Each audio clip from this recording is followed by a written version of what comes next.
Hello बच्चों, चलो इस प्रश्न को पढ़ते हैं। इस प्रश्न में पूछा हुआ है निम्नलिखित अभिक्रियाएं दी गई है। यहाँ पर H प्लस और OH रिएक्शन करके H2O लिक्विड बनाते हैं जिसकी एंथैल्पी दी गई है -x1 किलो जूल पर मोल। और दूसरी अभिक्रिया है H2 plus half O2 gas मिलकर H2O लिक्विड बनाते हैं जिसकी एंथैल्पी दी गई है -x2 किलो जूल पर मोल। और तीसरी अभिक्रिया में CO2 H2 से रिएक्शन करके CO gas plus H2O liquid बनाते हैं जिसकी एंथैल्पी दी हुई -x3 किलो जूल पर मोल।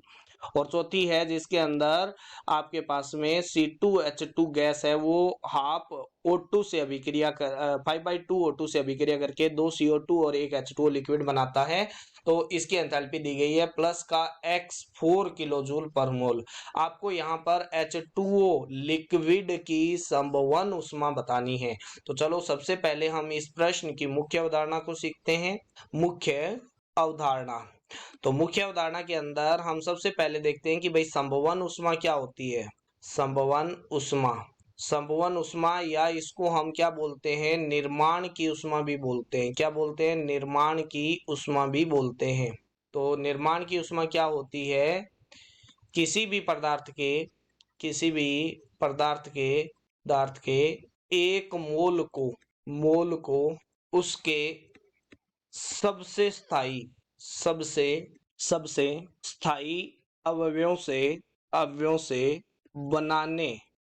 बनाने पर खर्च हुई या मुक्त हुई उष्मा को संभवन उष्मा कहते हैं। संभवन उष्मा कहते हैं। ठीक है, तो अब अपने को निर्माण किसका करना है? अपने को निर्माण करना है H2O लिक्विड का।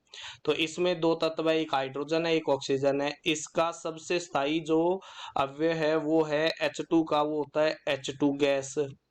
ठीक है, और ऑक्सीजन का होता है O2 गैस। तो इससे इन दोनों से मिलकर इसका कितना निर्माण करता है? 1 मोल H2O लिक्विड का क्या करना है? निर्माण करना है। ठीक है, तो यहाँ पर आपके पास में इसको बैलेंस करते हैं तो ये आता है 1/2, तो ये बन गया। और इस रिएक्शन की जो एंथैल्पी आएगी उसी को हम फॉर्मेशन एंथैल्पी या निर्माण की उष्मा बोलेंगे। किसकी? H2O की। ठीक है, तो ये आपके पास में आएगी। अब दी गई अभिक्रियाओं पर विचार करते हैं। तो ये अभिक्रिया दी गई है वो अभिक्रिया नंबर 2 है।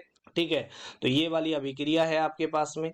इस वाली अभिक्रिया में देखें तो इसकी जो एंथैल्पी है वो कितनी है? -x2 किलो जूल है।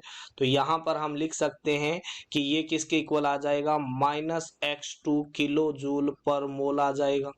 ठीक है, तो ये आपके पास में किस में दिया गया है? ऑप्शन ए में दिया गया है। आशा करते हैं मुख्य अवधारणा के आधार पर आपको इस प्रश्न का उत्तर समझ में आया होगा। धन्यवाद।